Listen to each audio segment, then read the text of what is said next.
And these people have never tried marijuana before. And what they're doing is they're doing brain scans of them prior to use.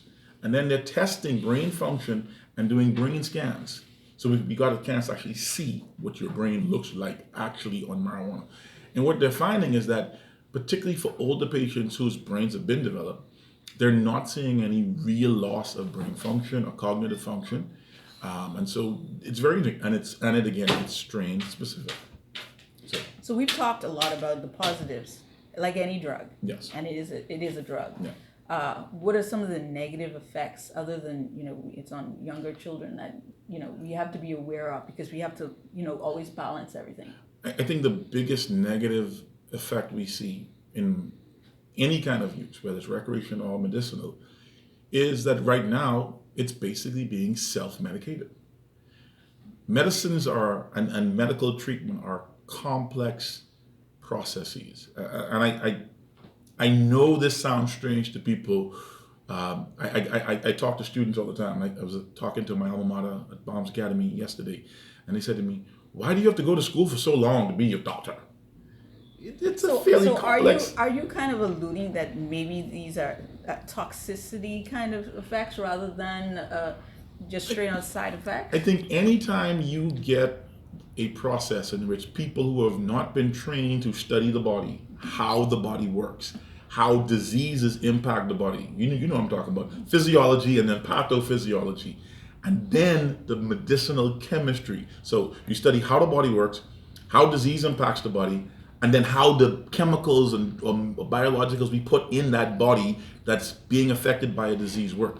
Anytime you have laymen trying to do that, you're going to end up with some adverse effects. The initial, when they initially, let's say in the U.S., wanted to make it legal in some cases, one of the problems was really getting the concentration, the doses in a manner like, right now we can tell you to take 50 milligrams of this or 50 milligrams, and this will do a particular thing.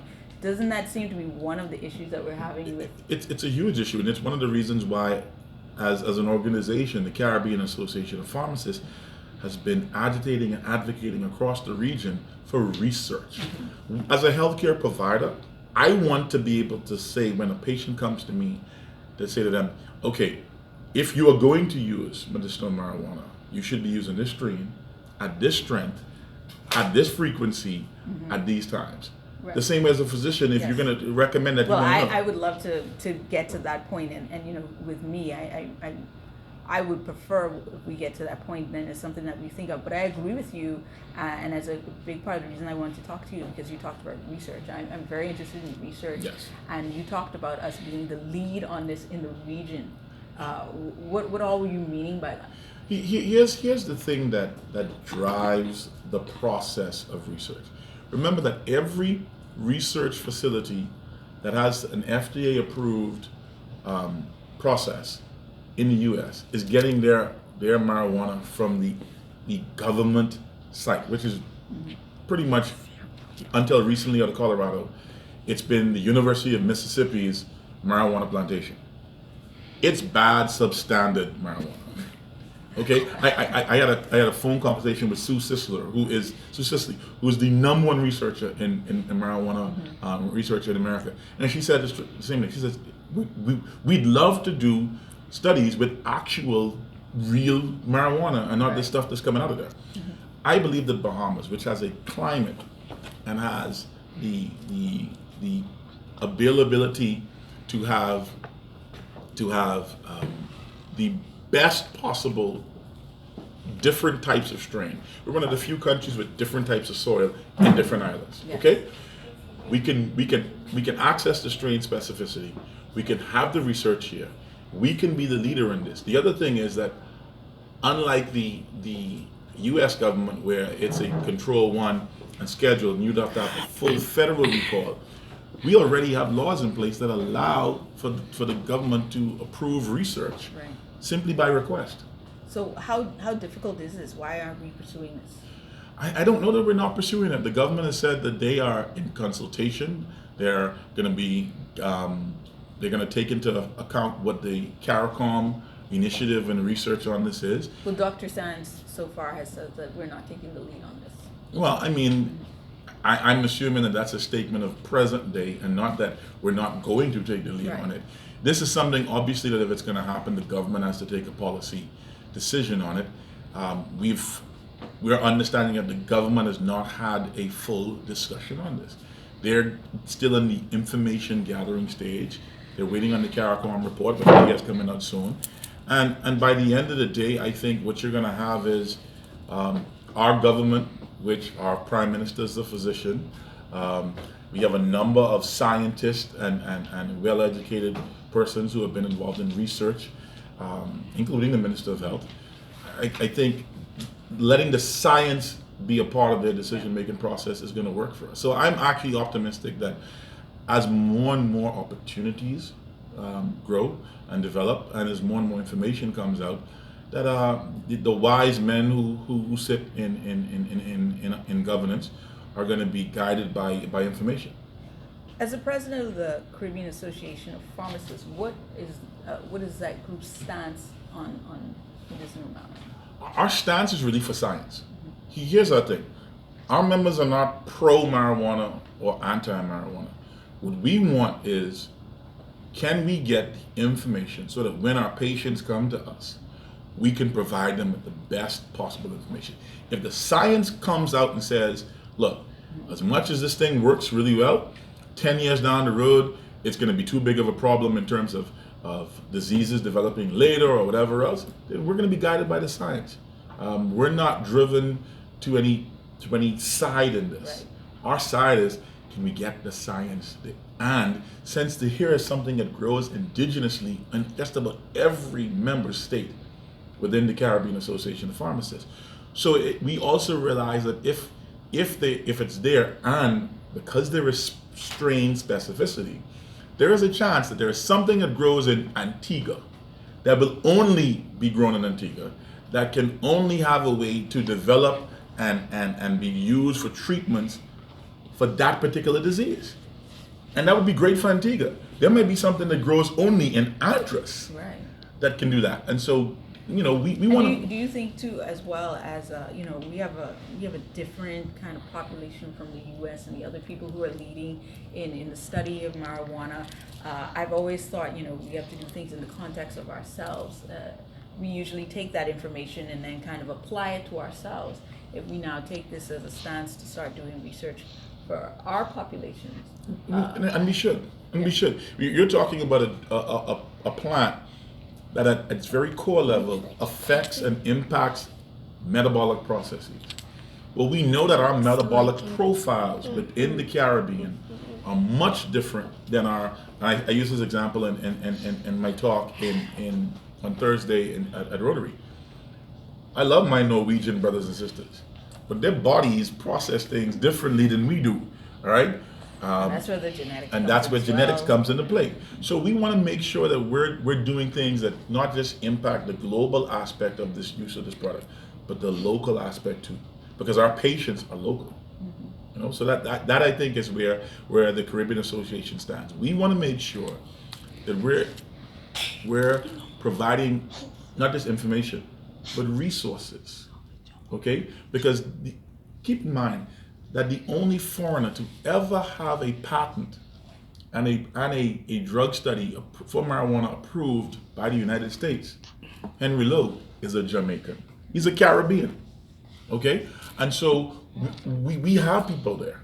All right? We have people who have been studying this at the University of West Indies in Jamaica, at facilities in Trinidad. And we think that particularly now, not just in terms of the Caribbean as well, but let me speak as a Bahamian, all right, and as a proud alumnus of the now University of the Bahamas.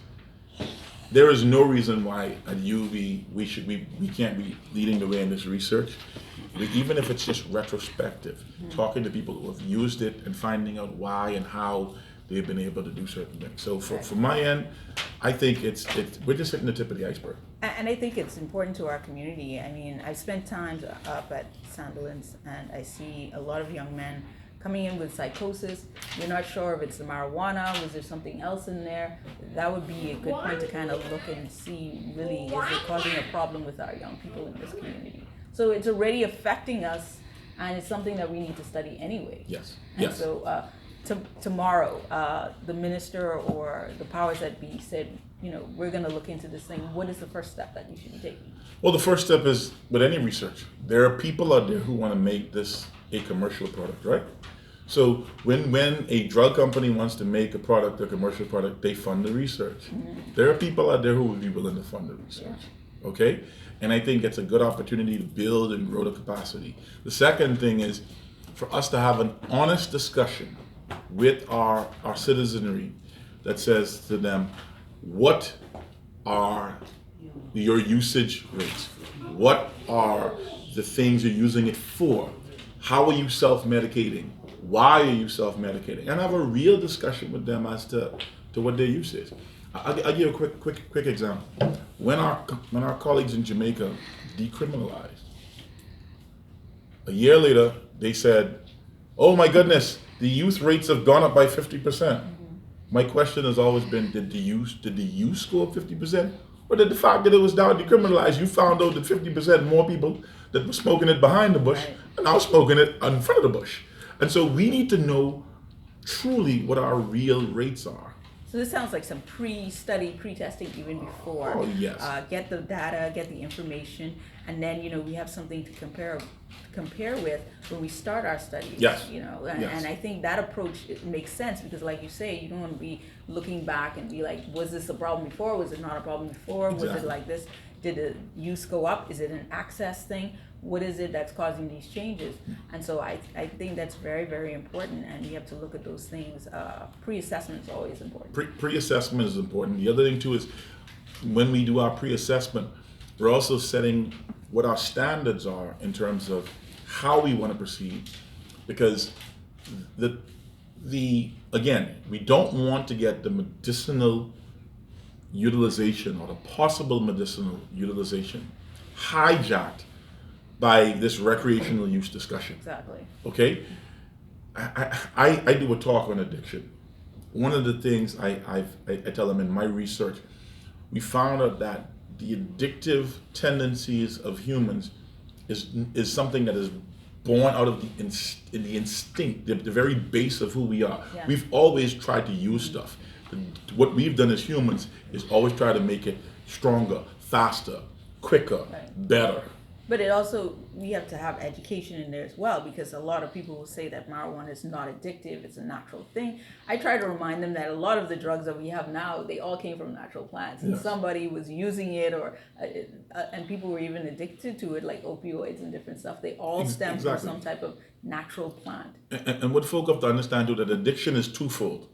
There are substances that can create the physiological craving, but the addiction also has to have the person to be susceptible to that. It's very psychological. You and I meet frequently at a place. Yeah. Right? And we meet there enough that people might say, "Boy, they're addicted to that hot, steamy liquid." Right? But we may just like coffee. Right. Okay? But I'm actually very moderate, so you will see that I come in, and then I think there's a lot of aspects to me in that place. Right. So the thing is, are we addicted to the coffee? Or are we addicted to the company, to the environment? So there's physiological addiction, there's psychological addiction, and then there's the actual substance creating a physiological craving for it. And so we have to look at all of those when we talk about marijuana and understand the personal one-to-one interaction. What is addictive for one may not be addictive for others, those sort of things. And so all of this has to be in the discussion. And what I say to folk all the time, are you not afraid that young people are going to do it? My take is, let's educate people. Let's educate people. If we can really show that marijuana has medicinal properties, one of the things that we can drive home to folk is, maybe this isn't something to use recreationally. All right? Because you wouldn't go and just take aspirin recreationally.